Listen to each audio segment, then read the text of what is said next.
Tezroq yur, nima billayapsan? Meni kechiring, tez yurolmayman. Nima to'xtab olding? Bot jazini kech qolyapmiz ishga.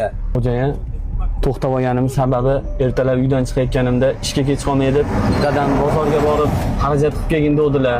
Otam o'zlari ketyaptikanlar. Oldidan o'tgani xijolat bo'layapman. Shunaqa demaysanmi? Bugun bo'lmasam, senga ham, menga ham dam.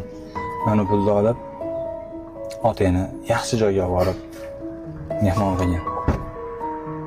Otasini hurmat qilganlarda men ham hurmat qilaman. Mana ehtiyot bo'linglar o'rmonlar. Dada, ketdik, chiqing mashinaga, birga bozorga borib kelamiz. Shu mashinada-ya? Ha. Skuterimchi? Skuterda xo'jayin minib oladi. Xo'jayin. Ha, men minib olaman skuterda. Sizlar bemalol. Otaxon, o'g'lingiz bilan borib bemalol aylanib kelavering. Men skuterda ishxonaga borib qo'yib qo'yaman. O'g'lasana o'zing. Rahmat. Men otamdan boyman chunki otam bor.